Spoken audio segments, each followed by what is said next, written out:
jóia. Salve, salve, grande mestre Zago! Seja bem-vindo aí ao projeto A História da Tatuagem no Brasil, meu amigo. Que bacana. Legal essa iniciativa tua aí. Você tá de parabéns, meu brother. Pô, cara, essa iniciativa eu posso falar que não foi só minha. Se eu falar que foi minha, eu tô sendo muito egoísta da minha parte, sabe? Claro que a gente tem um sonho, a gente toca o barco, mas essa iniciativa eu tenho que agradecer a um grande amigo, ao Fernando Nicolini, aí de Londrina, que abriu o primeiro espaço para que a gente possa fazer isso. E depois eu tenho que agradecer, né, a um grupo de amigos. Aí dentro deles eu tenho que colocar o Bola, eu tenho que colocar o Timba, eu tenho que colocar o Xandão, tenho que colocar o Alê de São Paulo, eu tenho que colocar um grupo de pessoas que falaram, vai em frente, abraça, vamos fazer, a gente te ajuda. Eu tenho que agradecer a minha esposa. Então, esse projeto é nosso. Eu sempre vou falar isso. Eu vou falar que o projeto é da história da tatuagem do Brasil e o Lico aqui é um mero coadjuvante. É um cara que está aqui simplesmente para fazer essa ligação aí. Com certeza, né? A tatuagem no Brasil é uma grande família, né? E é muito bacana a gente saber que as pessoas estão realmente se preocupando em divulgar cada vez mais, mostrar a história, qual foi a trajetória dos tatuadores mais antigos, né? Para poder conseguir chegar até onde a gente chegou hoje em dia. Isso é muito bacana. É, cara, a gente precisa documentar isso, né, Zago? Você é um dos caras, eu vou já passar um pouco as minhas perguntas, mas já vou colocar isso. Você foi um dos pioneiros a participar, por exemplo, do livro lá da Hux Spalding com a série Zago de desenhos. Sim. Então você é um dos pioneiros a acreditar que ensinando, dividindo, a gente multiplica, né? Você foi um dos pioneiros disso. Mas voltando lá, vamos lá. Quantos anos de tatu hoje, Zago? Olha, Lico, para falar a verdade, eu tive o meu primeiro contato com a tatuagem aos 14 anos de idade, para 15 anos de idade, como a maioria dos nossos brothers aí, né, os tatuadores raiz da década de 80, né? E, mas, para dizer a verdade, eu comecei a tatuar profissionalmente mesmo em 1995, foi quando eu consegui abrir um estúdio, Nossa, né? Porque a cidade que eu moro aqui não era tão grande na época, tinha muito preconceito, como em muitas outras cidades do Brasil, né? Mas mesmo assim eu acreditei. Eu acreditei que a arte poderia ser melhor, como está sendo hoje. Eu já tinha uma ideia que ia seguir adiante, que ia crescer como tudo, né? Que o pessoal ia ter consciência de que a tatuagem é uma arte, sempre foi, não é? E apesar de ter começado muito cedo, eu já tinha isso na cabeça, que era o que eu queria fazer, entende? perfeito. É Maringá, né, que você tá, né? Sim, exatamente. Maringá. É no Bom, olha norte do só, Paraná. olha como é que são as coisas, né? Você tá falando que com 14 anos você teve o primeiro contato, só que só depois, em 95, que você foi tatuar. Sim. Como é que foi esse primeiro contato? Como é que chegou até você a tatuagem? Olha, então é tipo assim, eu vou voltar um pouquinho antes dos 14 anos, tá? Vamos Eu sou nessa, não tem paulista, eu sou problema. paulista, né? Eu sou paulista, nasci na capital e eu lembro quando eu era criança, eu tinha 7, 8, 9 anos de idade. Eu vim com 10 anos de idade para o Paraná, né, com a família. Mas nessa época, quando eu morava em São Paulo, que eu era criança ainda, eu já desenhava bem. Como todos os tatuadores, a maioria já entrou no ramo porque gostava muito de desenho e tinha essa facilidade, né?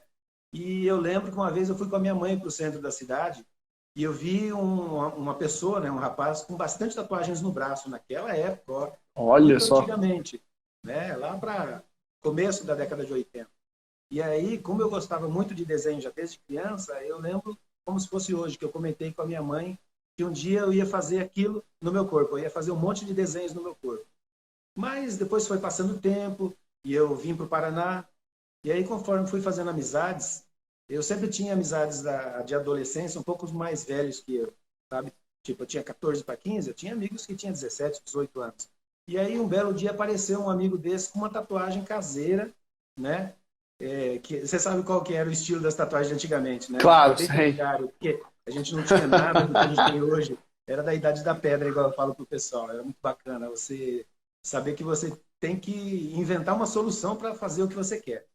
E vendo aquela tatuagem, me despertou uma vontade de fazer em mim. Tá? No começo, eu não tinha vontade não tinha aquela expectativa de virar um tatuador, comercializar o trabalho, nem nada. Eu queria simplesmente ter uma tatuagem, porque aquilo naquela época era uma coisa diferente, era bem bacana e o pessoal curtia. E aí, entrando em contato com esse amigo, ele disse que tinha sido uma pessoa que fez para ele caseira e tal, e que eu conseguiria fazer também, porque era só comprar umas agulhas no bazar e uma tinta nanquim. Nossa, é só comprar, né? Só comprar. Simples assim, né? Simples, é só comprar uma agulha lá.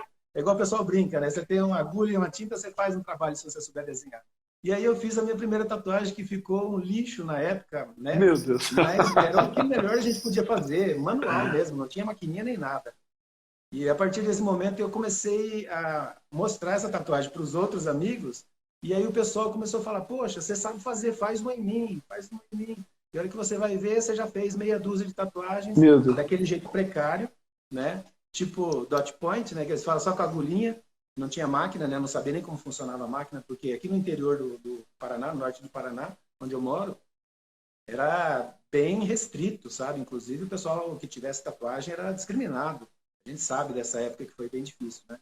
E de uma maneira ou de outra eu comecei a fazer para os amigos, não cobrava nada, eles traziam material, e isso aí foi me colocando na minha cabeça que eu poderia seguir isso adiante, melhorar, né, para poder oferecer uma qualidade melhor. E aí eu comecei a buscar por informações, entende? Através de procurar revistas que falassem a respeito disso, eu ia na biblioteca pesquisar, entende? E foi dessa maneira que eu comecei, tentando fazer em mim só pelo fato de ter tatuagem. E aí a galera achou bacana e começou a me procurar. E estou até hoje aí trabalhando no ramo. Esse que É. E quem foi o primeiro legal. artista profissional que você teve acesso? Para eu me transformar em profissional, você diz?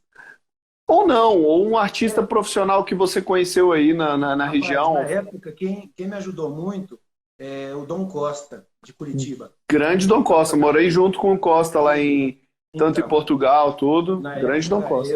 na época, depois que eu comecei a fazer várias tatuagens manuais, né, que não ficavam boas, eu comecei a pesquisar a respeito de maquininhas, e aí aquela velha história de você fazer maquininha com motorzinho de toca-fita, e embutir numa lapiseira, e dar um jeito de fazer uma coisa mecanizada um pouquinho melhor, né? E nessa época, de 89 até 94, eu morei em Curitiba, e foi lá que eu conheci o pessoal do Tattoo Center, né, que tinha na época, Excelente. Leandro Tatu, tinha Dal Tatu, tinha vários outros tatuadores que eu não me recordo nem o nome. Tinha Neto Tatu, que eu fui, inclusive, para conhecer e acabei fazendo uma tatuagem com ele, tipo Come Quieto, para ver como que era a maquininha, as tintas. E, cara, as tintas do cara, ele trocava os tubinhos originais, porque era tudo americana, né? Eles Claro. trocavam os tubinhos originais, não tinha rótulo nem nada. E eu lembro que eu perguntava para ele, que tinta é essa que você usa? E ele me falava assim, é pigmento vegetal.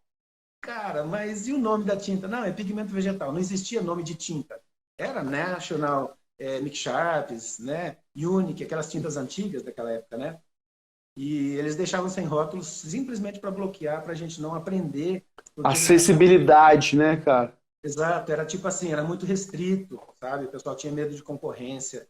E aí, um belo dia, eu conheci o Tatu Costa lá, né? Inclusive, mostrei alguns trabalhos que eu tinha, alguns desenhos, porque eu era muito bom no desenho, e naquela época era difícil da gente ter artes finais diferentes, né?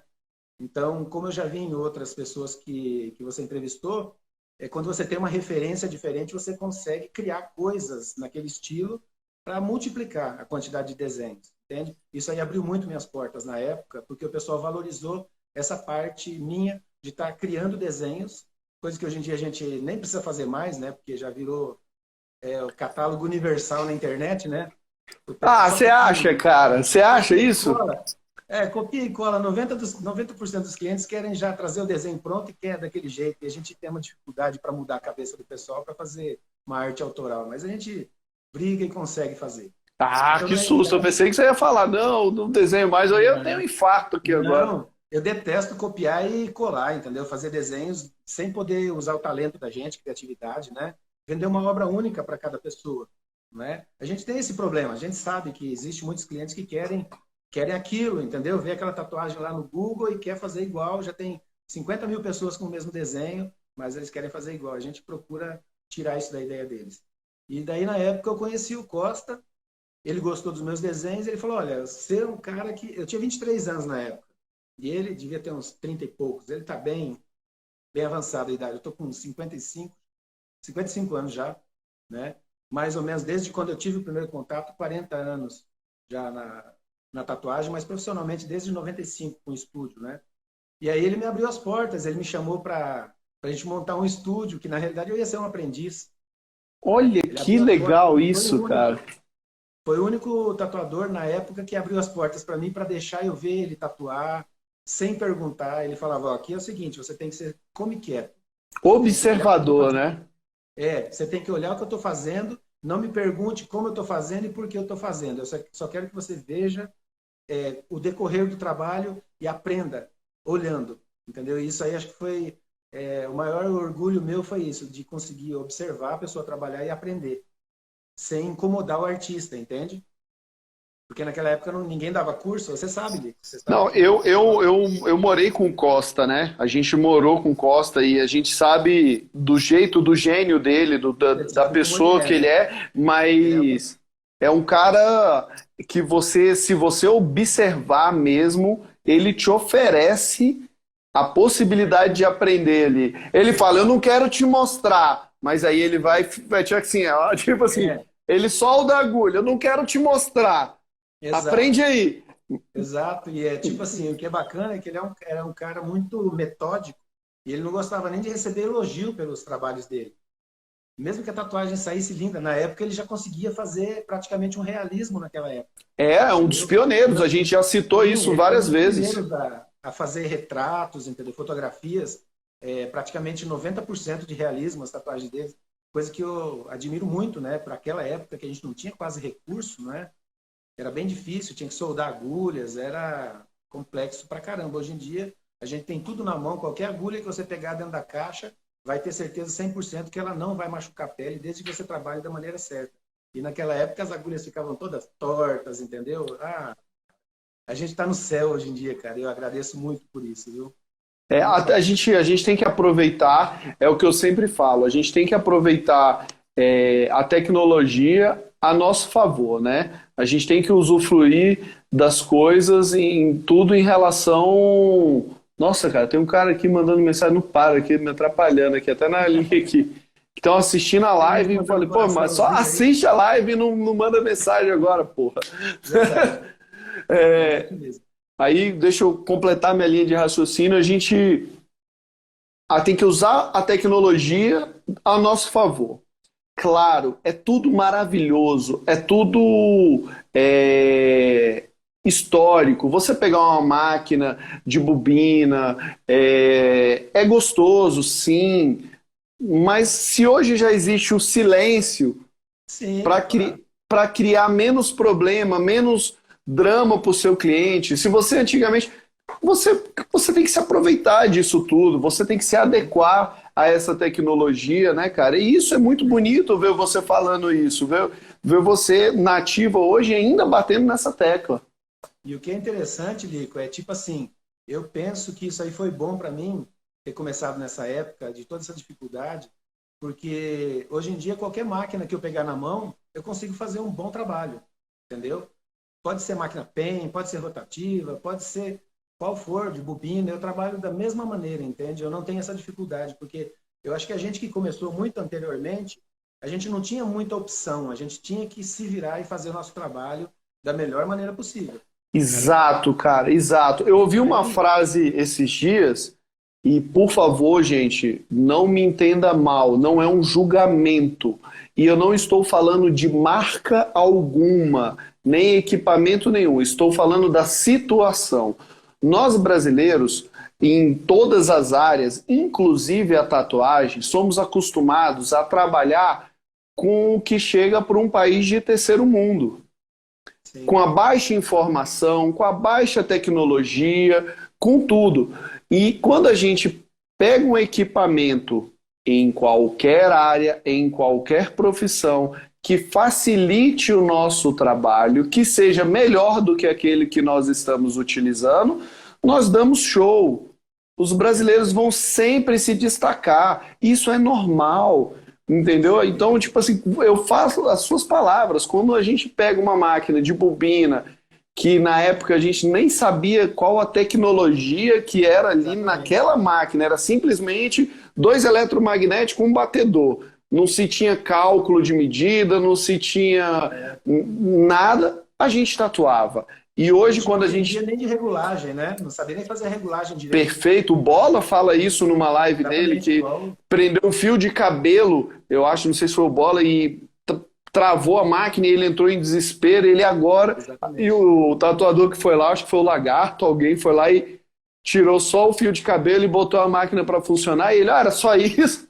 Para você ver como que é a dificuldade, né? Hoje em dia, se você escuta um barulhinho diferente na máquina, pode ser uma máquina PEN, pode ser a máquina mais moderna que for, você já identifica de onde vem o problema.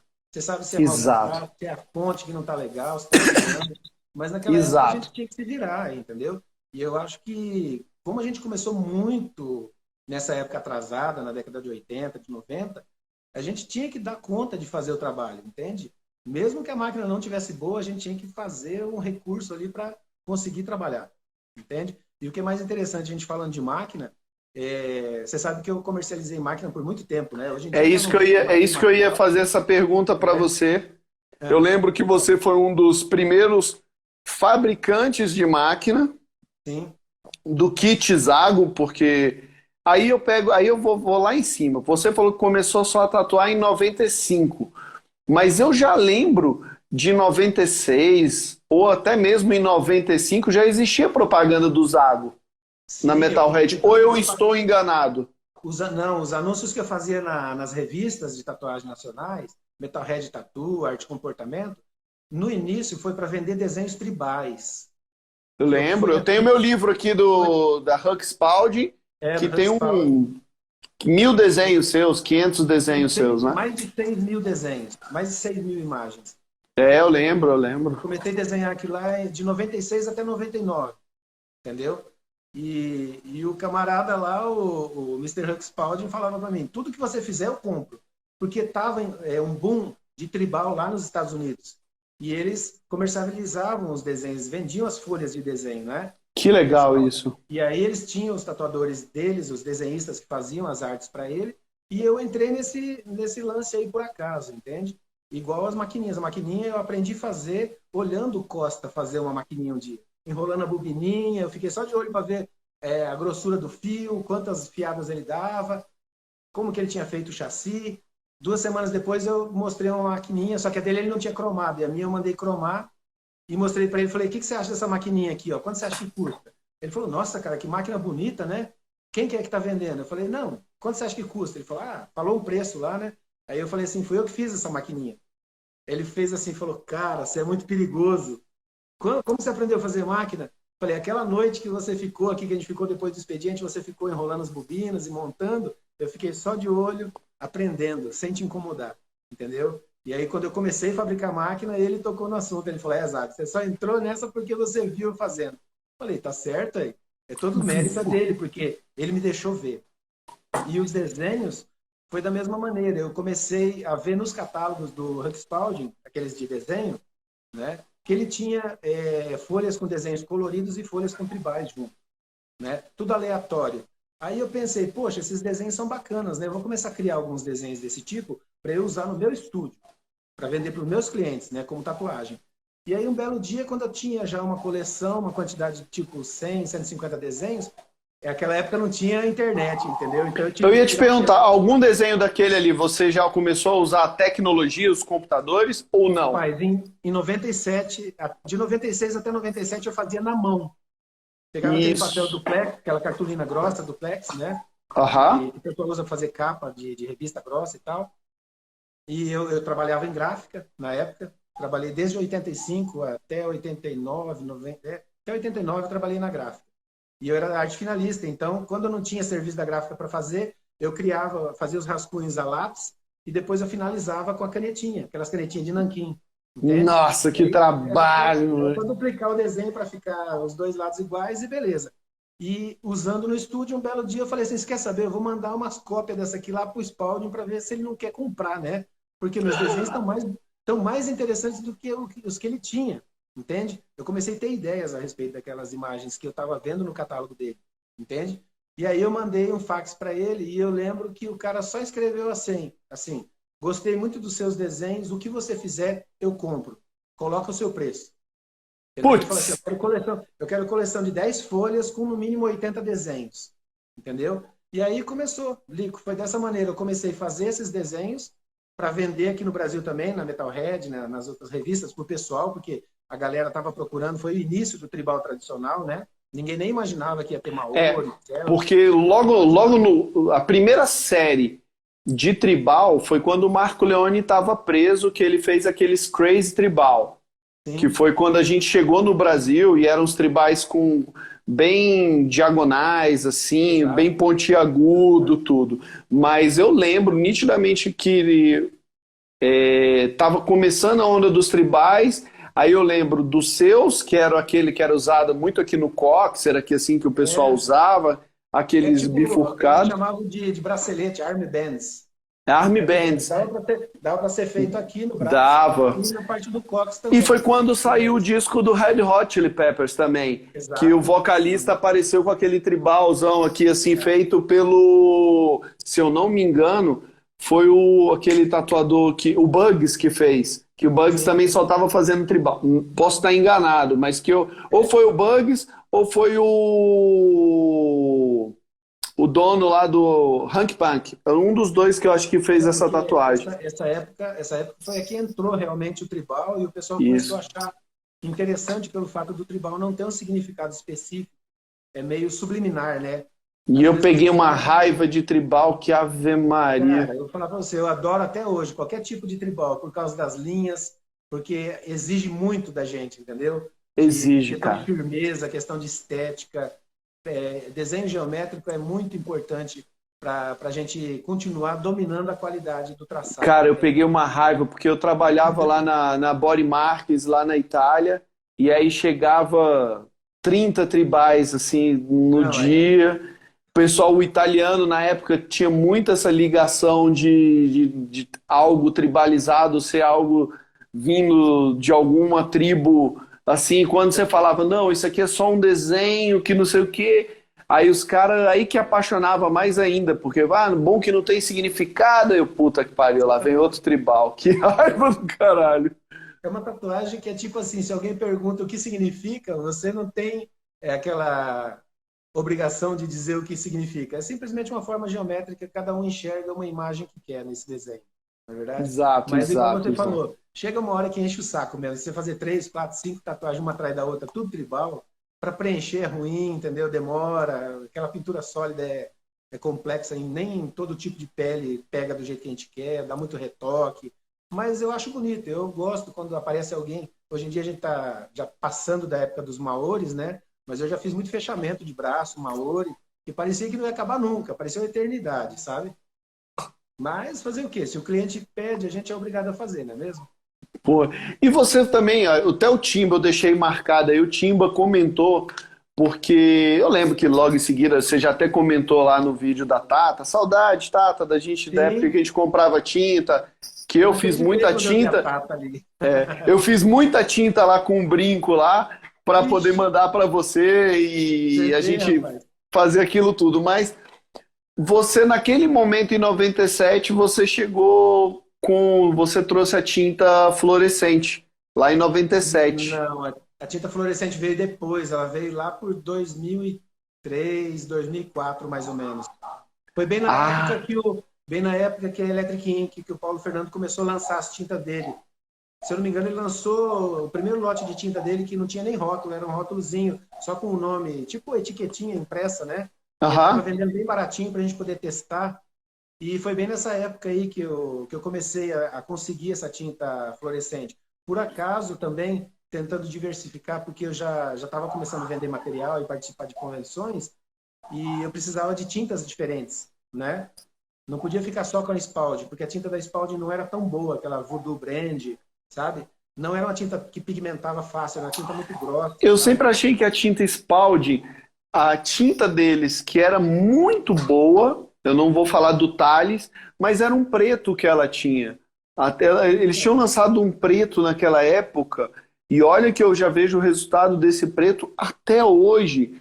era muito boa, mas as tintas coloridas, eu acho que como elas eram a base muito de álcool isopropílico É, e era uma diluição, elas sempre perdiam cor. Teve um lote inteiro da Huxpald, eu lembro que teve uma época que sumiu inteiro. Você aplicava, exatamente. cicatrizava, a tinta toda sumia. Mas E eu eu tive esse tô. problema também. Tive esse problema Você também. Aí lembra? depois a gente começa a mudar os recursos, procurar outras empresas. Eu comecei a usar a tinta da National, da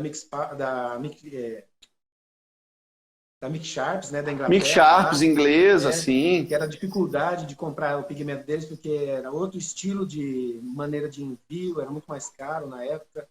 Mas é tipo assim, a É, tinta da Spalding, ela é igual o próprio Hugh Spalding dizia. Eles falavam assim que aquela tinta era uma tinta bem suave para peles claras. Eles já deixavam bem avisado que para nossa tonalidade de pele não ia ser uma qualidade boa de pigmentação, entendeu? Porque realmente quando eu percebi que a pele da pessoa era branca, pegava e cicatrizava bem, ficava boa, entendeu? Agora, se pegasse uma tinta, uma pele um pouco mais escura e colocasse a tinta, há um mês depois a tinta já estava sumindo, já estava opaca, perdia o brilho, entende? eu lembro disso, cara, e foi um momento muito difícil para mim, por exemplo, porque, pô, você tá comprando o primeiro kit de tatuagem, de tintas de tatuagem vindo de fora, vinha naqueles setzinhos, né? De É, 10 cores, os tubinhos, exato. era bem bonitinho e tal. Tinha E aí quatro você kitzinhos, né? era.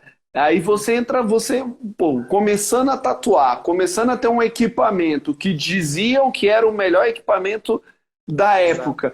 E aí você não colhia um resultado favorável daquilo ali. É, Aí porque você entrava numa crise profunda, né? é o que eu digo para todo mundo, Lico. Não é só a máquina, a agulha, a fonte. A tinta é o principal porque a tinta fica na pele, entende? Às vezes as pessoas não levam isso a sério. E uma coisa que é interessante é que eu nunca tive problema de alergia com os meus clientes quando eu usava a tinta da Spalding. Depois que eu comecei a diversificar, entendeu? Comprar outras tintas, né? Que os tatuadores lá dos Estados Unidos também faziam pigmento, eles batiam o pigmento em casa, eles conseguiam comprar o pó da tinta que o Spalding vendia e outras empresas também vendiam só o pó e eles faziam a fórmula deles em casa, entendeu? E aí às vezes você comprava desses tatuadores e acabava dando um pouquinho de alergia em algumas pessoas que tinham pele mais Mas era sensível. exatamente isso. Quando eu falo isso pro pessoal, o pessoal às vezes fica meio bravo comigo, né? Porque o pessoal tem mania, o brasileiro tem mania de exaltar tudo que vem de fora, né? É, Tudo que vem de fora tem que ser 10 vezes melhor do que o com que é certeza. feito no Brasil. Só que as pessoas não sabem, por exemplo, a legislação americana como ela funciona. Nos Estados Unidos, eu posso pegar água da torneira, invasar e vender. A legislação me permite fazer isso. Só que eu tenho que colocar no rótulo que se a água der algum problema a você, eu não me responsabilizo. Aí eu Mas, me isento de responsabilidades. mas, Agora, se mas eu eu não lembro tiver isso, eu me Eu lembro que lasco. até hoje, os rótulos das tintas do Spalding, da National e de outras que eu comprava lá de fora, todas vinham essa advertência. Eles diziam, tipo assim, apesar de constantes esforços para provar que esse pigmento é de alta pureza, que tal, é feito nos padrões de qualidade, talvez, dependendo da sensibilidade individual de cada pessoa, possa dar uma reação alérgica. E a empresa fabricante não se responsabiliza, entendeu? Exato. Não Então, use perto dos olhos, não use não sei exato, onde, entendeu? exatamente. E aí a gente vem depois aqui para o Brasil com uma tecnologia extremamente que foi maravilhoso. Todos nós batemos tinta no liquidificador, Todo ficamos com mundo os narizes tudo colorido e cuspia tinta, né? De tanto pó que a gente misturava, e não droga, mas sim de tinta mesmo, de é um pó de pigmento. tinta, né? E aí, de repente, a gente tem hoje no Brasil inúmeras empresas legalizadas, né, que foram obrigadas a fazer testes e mais testes. E o mais importante, que muitas vezes a galera não para pensar, todas as empresas hoje aqui no Brasil assumiram uma responsabilidade civil. Sim, com certeza, Por, né? Se der alguma merda e você provar que é a tinta, a empresa que está fudida, né? Então, Exatamente. tipo assim, isso no mundo todo não existe. Não existe. Você vê. E as pessoas, ao invés de dar valor a esse tipo de coisa, às vezes fica batendo Criticando, julgando, criticando. tacando pedra. É foda isso, Exatamente. cara. É Dizendo que é foda. muita restrição e tudo mais. Mas se parar para analisar, é uma coisa boa que veio para ajudar, para que a gente também possa ter realmente segurança no trabalho que a gente está fazendo, não é verdade? Porque se ocorrer Ex- algum tipo de alergia, a gente tem uma maneira de conversar com o fabricante e ver o que está acontecendo pelos números. Exatos. Eu parabenizo, hoje em dia, eu parabenizo todos os fabricantes, todos aqueles que tiveram coragem de dar a cara a tapa no Brasil, todos eu vou parabenizar. Uns são grandes e outros são pequenos, isso não interessa. A partir do momento que você colocou isso, documentou isso, você está assumindo uma responsabilidade civil perante terceiros, você tem que estar preparado, porque algum momento pode vir uma merda. Né? Por mais que você siga todos os padrões, algum momento vai vir uma confusão para você aí. É uma coisa que a gente reza para não acontecer, né? É, Mas todo mundo claro. diz que pode acontecer em 1.000 tatuagens, uma pode dar problema, não é? Exato, exato. Para a sensibilidade da pessoa. Isago, vamos lá. Você era um cara de São Paulo, foi para Maringá, começou a sua carreira profissional que é deslumbrante, a galera, pô, quem é tatuador conhece Zago Tatu, ouviu falar, comprou alguma vez algum equipamento, entendeu? Sabe? Não adianta mentir, sabe quem você é. Você sentiu alguma rivalidade, algum problema, teve alguma dificuldade de você chegar até o mercado, por exemplo, do Sul, Sudeste, Nordeste, ou não? Não. Para falar a verdade, depois que eu comecei a anunciar os produtos nas revistas, eu não tive problema. Eu comecei a ter um pouquinho de problema quando eu comecei a frequentar as convenções. Porque Boa, aí. aí, Eu porque sei de aí algumas tipo coisas, eu não assim, vou falar. Eu sei de algumas sabe aquela coisas, eu não vou coisa falar. assim, o estande do teu lado está vendendo tinta, está vendendo máquina, vendendo biqueira, vendendo agulhas, certo? Primeiro dia está todo mundo com pressão lá em cima, né? Segundo dia, quando vê que não está desovando o material, começa a baixar e começa a dar aquela treta, entendeu? Porque quem tem mais estoque faz um desconto maior e vende tudo. Então eu tive sim realmente algum problema em relação a esse tipo de coisa, mas nada que fosse tão grave, não, de causar treta. Mas eu tive um problema de treta com a tinta ultravioleta, aquela É Blacklight. isso. Aquela Foi tinta, mesmo. ela tive problema porque eu descobri ela, eu entrei em contato com a empresa que era distribuidora, a Crazy Chameleon, lá dos Estados Unidos, e Lembro. aí eu comprei um lote grande de tinta. O primeiro lote que eu comprei era mais ou menos em torno de uns 200 tubinhos de 15 ml. Foi preso lá em Viracopos, lá em São Paulo, no aeroporto, pelo pessoal lá da UPS, da fiscalização, porque eles viram que era tinta diferente das outras, entende? E aí os caras bloquearam a mercadoria e não conseguiram liberar elas, certo? Meu Aí Deus.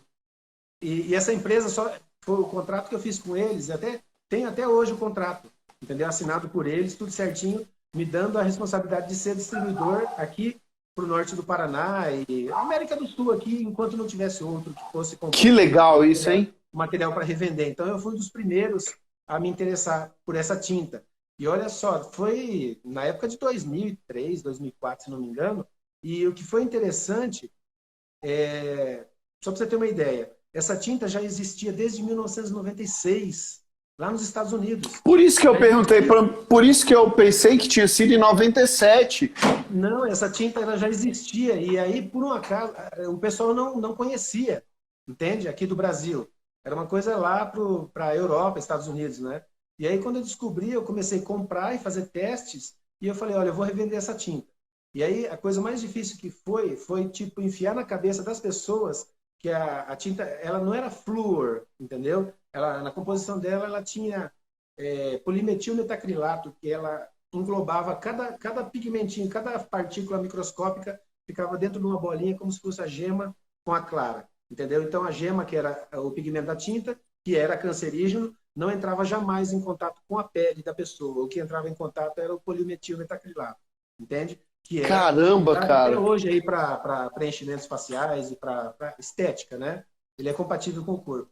E isso aí foi a parte mais difícil para eu conseguir fazer o marketing para convencer os tatuadores que era uma tinta segura, entendeu? Inclusive, a empresa me mandou vários laudos de registro. Olha que interessante isso, cara, porque eu mesmo fui um dos que não usei, Exatamente. porque todas as informações que eu, Medo, né? que eu, que eu absorvia, que chegava até mim, por exemplo, eu tinha amigos lá na Europa, e não usa ali, que é extremamente cancerígeno, é tóxico, que não sei o que, Então, bababá. E aí eu falei, cara, e por quê? Aí me explicavam. Aí eu te pergunto, tudo bem, a tinta, vamos lá, vou fazer um desenho aqui, e aqui no centro, como se fosse a exatamente. gema, Exatamente. Essa é a e partícula do pigmento que é o fluorescente. E perfeito.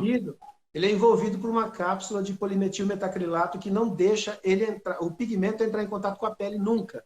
A não E ser que quando ele você é encapsulado e é os encapsulado. macrófagos, Ele mas aí os macrófagos não vão se alimentar dessa cápsula? não, não.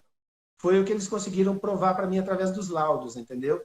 Que ele não, ele essa película em volta do pigmento só se romperia se você congelasse a menos 10, 15 graus, entende? Aí Que eles o não corpo humano permitiam não ia chegar mais. nunca a essa Não temperatura. chega. Então era isso que eles falavam. Se você conseguir congelar no seu corpo desse jeito, você já está morto, não é?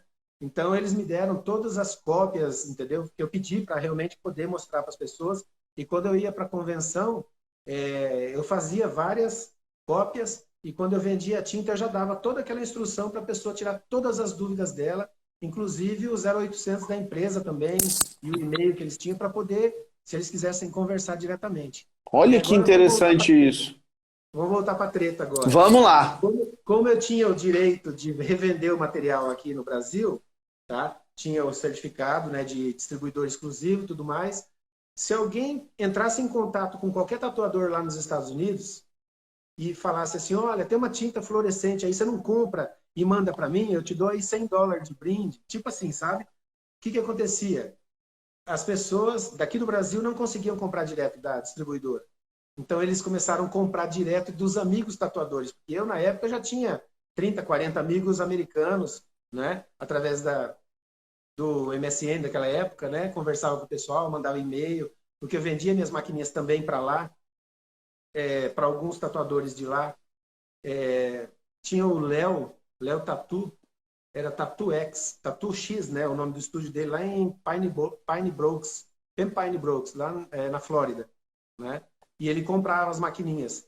E aí, tipo assim, se alguém entrasse em contato com ele aqui do Brasil e falasse assim, porque ele era brasileiro, ele mudou para lá e fazia 20, 30 anos na época que morava lá.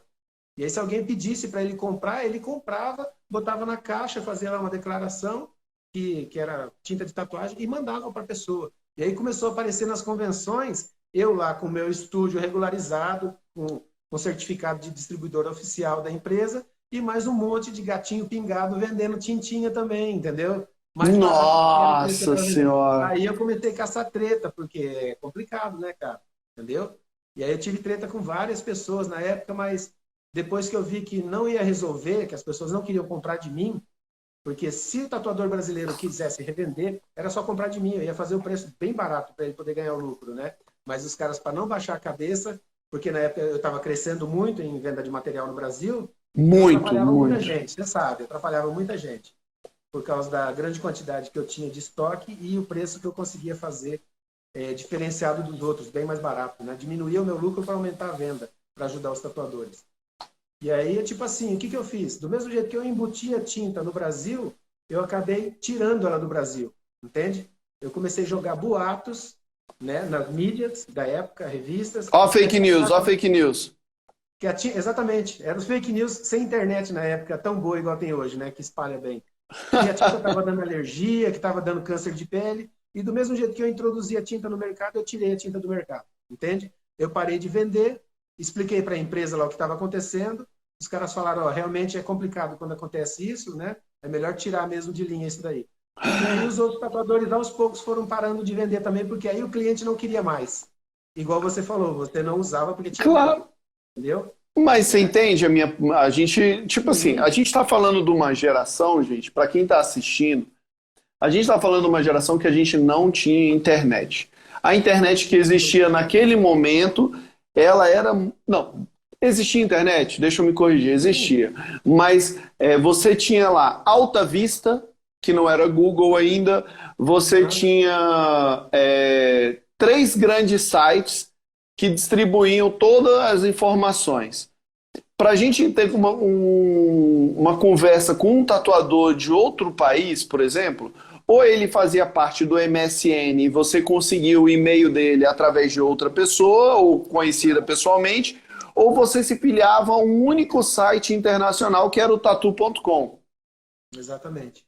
que Não foi era tipo fácil. assim, Para que não nossa era época não era fácil. fácil, porque a gente era gringo, né? O Era pessoal que estava lá gringo. compartilhava Pô, fácil. eu Daqui lembro para lá. que brasileiro que eu conhecia que fazia parte do Tatu.com na época que eu entrei era você, Polaco Tatu, que sempre fez parte, que na época não era, tipo assim, era o Polaco, pô, tinha um outro tatuador do Sul, Aham. o Frank aí do Sul, e eu acho que só. E Acho o, que e o só. Ties, É, Eram cinco, exatamente. 4 tatuadores no início. E depois Era sim os que tinham foi mais começando a coragem. abrir. Era os que tinham mais Não, coragem de ir adiante, pô, né? o meu eu mandei, tipo assim, na hora que eu vi aquilo ali, eu falei, vou mandar umas fotinhas aqui de trabalho, vou mandar tudo e vamos ver aqui se um dia. Aí ele, seu cadastro foi aprovado. Tá, meu cadastro foi aprovado. Aí eu tinha direito de botar 3 fotos, que a gente tinha com condições de botar 3 fotos lá e um textinho, né? Que você Sim. escrevia e colocava ali, aí falava, tatuador no Brasil. Aí, né, eles iam lá e te indicavam, assim. Isso foi muito É, bom, eu acho que fez muito bem para mim isso. foi válido, né? Para a época foi muito bom, foi uma ajuda para a gente poder expandir um pouco mais, né? Porque como Pô, era eu muito acho que. restrito, Exato, exato, cara. E a venda de material, cara? Vamos lá. Como é que você encarou o mercado, assim? O que que deu na sua cabeça de você chegar e falar assim, vou dividir um pouco com o pessoal? Porque, tudo bem, eu já ouvi de outros fornecedores que era, eu vendia para eu poder ter equipamento. Eu fazia tipo assim, perdão aqueles que entenderem, interpretarem mal, mas o objetivo não é esse. É só uma conexão fácil para a galera entender. É tipo o moleque que vai fumar um baseado e não quer comprar lá na boca muito, aí ele vai lá, compra 1 quilo, divide para os colegas e paga o baseado exatamente, dele, né? exatamente. Então, na época eu comecei a trabalhar com material porque no início, como eu não tinha, a gente não tinha muita facilidade, não tinha cartão de crédito, você tinha que fazer transferência, tinha que ir na casa de câmbio para transferir o dólar para o pessoal, era muito demorado, entendeu? A negociação. E aí eu comecei a comprar em quantidade um pouco maior, ao invés de eu comprar 2 tubinhos de uma cor, eu comprava 3 tubinhos daquela cor, 4 tubinhos de outra, e eu comecei a ter estoque de tinta, e inclusive Olha, agulhas também, né? As agulhas de milheiro, né? Que eles dizem, aquelas 1.000 agulhas na caixinha, e quem tinha 1.000 agulhas numa caixinha daquela era o rei. Pensa só, você ter 1.000 agulhas para você soldar ali, que maravilha, né? Bons tempos aqueles. pô, E que aí eu delícia. comecei a comprar justamente para eu ter o meu estoque, para eu não ter que ficar sempre correndo atrás de tinta, porque aqui no Brasil, quem tinha o pigmento de tatuagem para vender, você sabe o que eles faziam, né? Eles pegavam o tubinho de tinta, além de trocar o tubo para a gente não saber de qual empresa que era, tirava o rótulo, eles ainda, se fosse vender para a gente, eles colocavam metade de água, né? Era tipo Metade de batismo água, a gente já para ouviu muito tinta para depoimento do tatuagem, Bola e vários outros artistas falando isso. para tatuagem deles, misturavam Listerine na época, rapaz, que até era perigoso da alergia, né? E eles faziam isso aí para a tatuagem deles ficar mais viva e a nossa ficar apagada, entendeu? E aí eu Perfeito. comecei a comprar, quando eu tive esse acesso às empresas que vendiam material, eu comecei a comprar e guardar para mim, para eu poder usar, certo? Para eu poder durar o ano inteiro, por exemplo. E dessa maneira eu sempre recebi visita no meu estúdio de tatuadores aqui da região. E eles perguntavam, você não tem uma tintinha aí para vender para mim? Né? Não tem umas agulhas? Antes de eu começar a vender, entendeu? De começar a anunciar. E foi dessa maneira que eu comecei a entrar no ramo. Vender para um, vender para outro, vender para outro. Aí depois eu comecei a fazer os desenhos, né? Comecei a vender, anunciar os desenhos nas revistas. Aí no primeiro mês foi bom, porque o pessoal começou a gostar da ideia e fazer encomendas das cópias de desenho. Depois eu já comecei a incluir tinta. Depois eu comecei a comprar a maquininha de bobina do André e Norival. Não sei se André você Norival, pô, eu exato. tentei de tudo que é forma entrar em Então, contato, mas tá difícil, cara. exato. Então é tipo assim, eu comecei a comprar dessa galera e para revender, porque alguns tatuadores procuravam, não era nem interesse virar distribuidor, né? Mas aí, uma certa época, eu comecei a perceber que tinha muita gente procurando, e eu falei, olha, eu vou ter que ter um pouquinho de cada coisa, vou ter que ter mola, vou ter que ter batedor, vou ter que ter máquina, bobina avulsa. Aí chegou uma hora que o Norival lá não conseguia, eu pedia 10, 15 maquininhas por semana, ele não conseguia fazer, porque era tudo manualzona, né, cara? Eles não tinha aquele lance de hoje em dia, tudo botar numa máquina CNC e já saiu o chassi pronto, igual as da Electric Ink, não é? Não tinha aquilo, né, cara? Era meio pré-histórico. E aí, o que eu fiz? Como eu já estava tendo clientela procurando material, eu fui obrigado a procurar empresas aqui em Maringá, tornearias, e que fizessem esse tipo de trabalho. Então, eu peguei uma máquina do Norival, levei para o cara, falei, você consegue reproduzir? Se eu mudar o desenho da carcaça, o funcionamento vai ser igual. Você consegue fazer isso aí? O cara falou, faço tranquilamente. Tá de olho fechado. Foi aí que eu comecei, tipo, clonar as máquinas, mudando o estilo do chassi, entendeu? Que E às vezes a legal, cara. bobina era de 8 camadas, eu fazia bobina de 10 camadas, porque eu já comprava as bobinas da Spalding, né, de 8 e 10 camadas, e eu percebia que a de 10 camadas era mais potente, dava um torque melhor. Aí eu comecei a fabricar as máquinas, entre aspas. Eu não fabricava, né? O pessoal fabricava e eu só montava e regulava e vendia. E foi assim. E aí Foi que entra o Bené na sua vida. Oi? E aí entra o Bené na sua vida. É, então.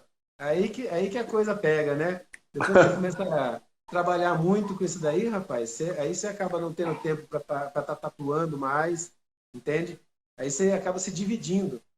Não, eu falo que aí entrou o Bené, o tatuador Bené, aí de Daqui de Maringá, Maringá, que foi aí te ajudar a montar as né, é máquinas. o Não foi? Benê. Você chama Bené, a gente chama É Bené, Bené. Benedito. É, o Benedito, Benedito, o nome. isso. Benê Tatu. Então, o Benê foi o segundo daqui de Maringá. Ele começou a ser cliente meu quando eu morava longe, num bairro, né? E eu tatuava em casa, na época que eu trabalhava na gráfica. Foi muito antes de eu abrir o estúdio, entendeu? E ele começou a ser Olha, meu cliente. Ele tocava numa banda, tocava contrabaixo, entende? E aí começou a ser meu cliente, fiz várias tatuagens nele. E aí, quando eu montei o estúdio, bem no início, ele foi me procurar. Ele falou, cara, eu gosto de desenho também. Você não me dá umas dicas aí de como tatuar? Aí eu dei umas dicas ali uma semana para ele, comprou um kitzinho e começou a trabalhar também, entendeu? Montou um estúdiozinho e tá aí. Hoje em dia, acho que ele não sei se ele está trabalhando ainda com tatuagem, tá né? assim, acho que ele tá aí, acho que ele voltou para Maringá aí. Ele Será que fica ele entre voltou? Porque ele andou Maringá e São viajando Paulo. bastante, andou viajando bastante para a Europa aí para conhecer outras vertentes e pegar outras técnicas diferentes, né? E Ah, eu, eu pelo que eu acho que sei, se faz necessário, né? sim, tem que correr atrás. Apesar que eu tive a oportunidade de ir para o exterior, mas não fui na época.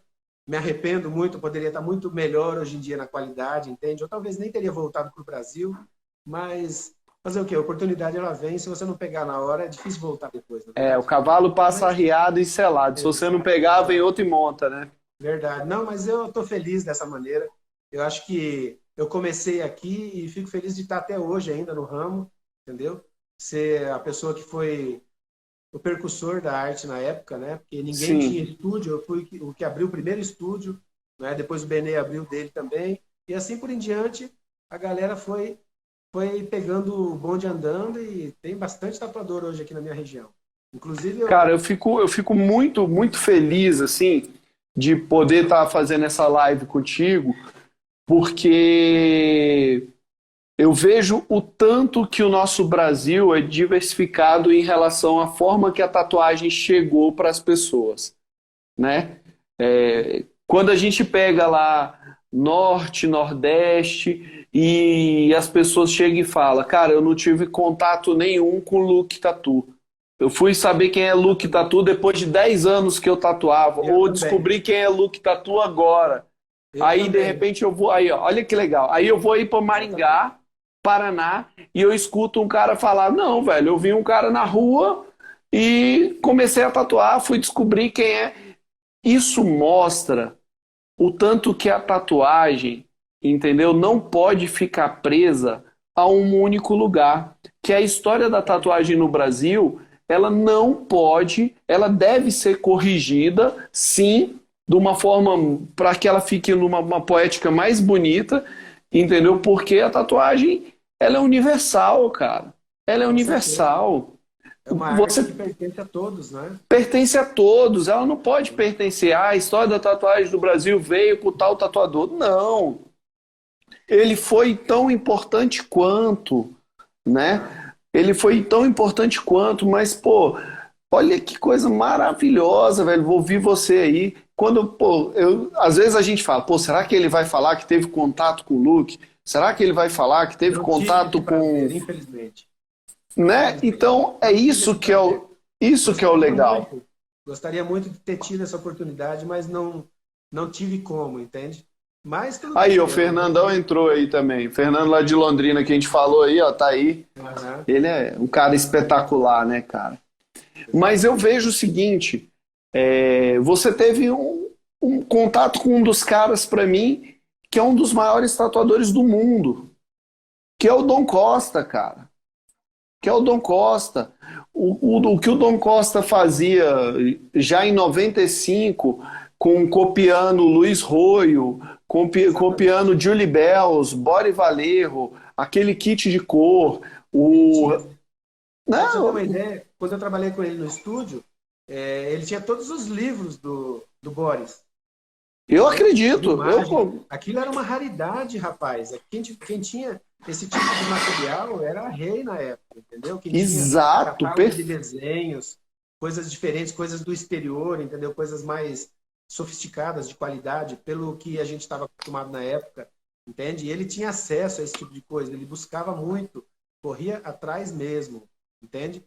Por isso que eu digo, devo muito a ele o meu começo da minha carreira, entendeu? Sou grato até hoje, porque se não fosse ele ter aberto as portas para eu poder conhecer e entender, sabe? E me apaixonar pela arte da maneira certa, talvez eu não seria quem eu sou hoje, né? Eu acho que a grande parte do meu sucesso foi devido a ele. Mesmo ele dizendo que se ele ouvir eu falando isso, ele vai falar, para de puxar saco, porque ele nunca gostou de para de elogio. puxar saco aí, cara. Para aí, É, mano. Ele nunca gostou de porra. elogio, né? Ele é o tipo de cara humilde pra caramba, tem um coração enorme, é um grande artista. É, Admiro muito demais, ele. demais, demais, demais, demais, demais, demais, cara. Eu só posso enaltecer o cara, porque Com atrás certeza, daquele. O bicho é um Brutus, né? Do Popeye. Apesar dele com ser todo certeza, bruto ali, mas é um cara que tem um coração gigantesco. com Mano, certeza. esse projeto aqui, ele vem, eu gosto de deixar bem claro, ele vem aqui para dar voz a vocês, para dar voz para que isso permaneça, perdure, para a galera que vem nessas novas gerações consiga compreender a história da tatuagem na sua essência. Hoje eu vi que você está aí com um curso de tatuagem também. Você Sim. é um cara que está aí dando curso de tatuagem. Como é que você conseguiu dividir isso? A gente tem pouco tempo aqui, mas como é que você conseguiu dividir? Você coloca no seu curso de tatuagem só técnica de tatuagem ou você também vai um pouco na história da tatuagem? Olha, rapaz, para te falar a verdade, hoje em dia o pessoal quer saber só de técnica. Eles deixam a história para depois. Esse que é o grande problema, porque como nós somos tatuadores raízes, né? Não querendo desmerecer a galera nova, que são Nutella, que já estão pegando agulha soldada, esterilizada, máquina PEN, tudo da alta tecnologia. Então eles não dão uma sensação de que eles não dão tanto valor como a gente dava naquela época ao conhecimento, aprender técnicas novas, a observar uma pessoa na rua que tivesse uma tatuagem e a gente ia ao encontro dessa pessoa para poder ver o trabalho da pessoa, perguntava quem tinha feito, a gente tinha esse interesse. E eu percebo hoje em dia que isso aí diminuiu muito o interesse em relação a fazer amizade, para conhecer quem foi o tatuador que fez. Digamos assim que, não vou dizer que marginalizou, mas ficou tão básico que todo mundo está acostumado com a tatuagem. Eu sabia que ia acontecer isso e daqui para frente vai cada vez ficar mais normal, né? Você vê pessoas com tatuagem. Então virou uma característica de que às vezes a pessoa nem procura um bom profissional para fazer o trabalho, ela vai atrás só do preço. Então esse aí é um grande problema. E quando eu ministro os cursos presenciais ou até no meu curso online também, que tem mais de 200 videoaulas, eu ensino tudo, passo a passo, entendeu? E na primeira aula eu explico a respeito do conceito da tatuagem, que não é simplesmente a pessoa acorda no dia e fala, vou fazer uma tatuagem. entende? Vai lá Perfeito. no Pinterest ou no Instagram e caça uma imagem e faz. É uma coisa que às vezes tem que ter uma sensibilidade interior e tem que ter um significado para a pessoa, não é? Eu gosto de orientar os meus alunos para que eles entendam isso, mas infelizmente nem todo mundo tem aquele tino para ser tatuador profissional. Eu percebo isso. Alguns tatuadores já de início você vê que eles estão no ramo porque eles querem viver da tatuagem, querem ser artistas realmente e deixar o legado, né? Deixar o legado da arte para trás na vida deles conforme eles vão se aperfeiçoando. Mas a maioria está só a fim de copia e cola, entendeu? Ctrl C, Ctrl V, né? A gente vê isso aí direto. A pessoa vai lá e traz uma borboleta que tem milhares de pessoas com aquela mesma borboleta. E se a gente tenta mudar esse desenho, dar uma aprimorada, a pessoa fala, não, eu quero igual tá aqui nesse original, entende? Coisa que é bacana dos gringos lá é que se você chega com uma imagem que você pegou numa revista ou na internet, o cara bota você para correr do estúdio. Ele vai falar, não, aqui eu não faço cópia. Você quer, eu crio o desenho para você, não é? Então lá eles realmente vendem a arte exclusiva. Mas é assim, infelizmente a gente tem que lidar com isso. Tem bons tatuadores, tem tatuadores médios e tem tatuadores ruins, como sempre teve, né? Perfeita No mundo conexão, inteiro, no perfeito. mundo inteiro. Já dizia o Jimmy Litwalk, né, que eu tenho 3 tatuagens dele, conheci ele na convenção. Ah, o Jimmy é gente boa demais.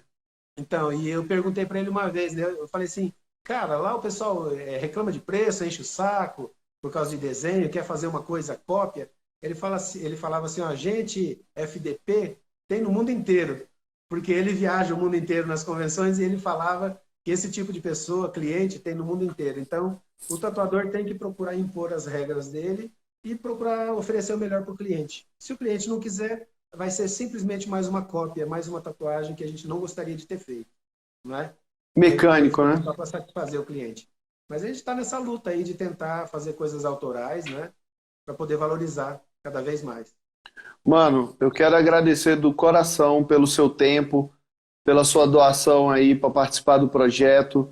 Quero desejar vida longa aí, mais ainda na tatuagem, entendeu? Eu quero que toda a sua família esteja salva, com saúde, para que dentro em breve aí, se Deus quiser, a gente possa fazer uma reunião dos participantes desse projeto, uma mini convenção ali para Seria ótimo. convidados, entendeu? Para a gente se reunir, rever os amigos e lembrar e que possa deixar aí para as pessoas a verdadeira história da tatuagem, entendeu? Exato. Eu quero agradecer do fundo do coração. A gente tem 1 hora só de live, é muito pouco tempo, 1 hora e pouquinho, Sim. 1 hora e 10. A gente teria conversa aqui.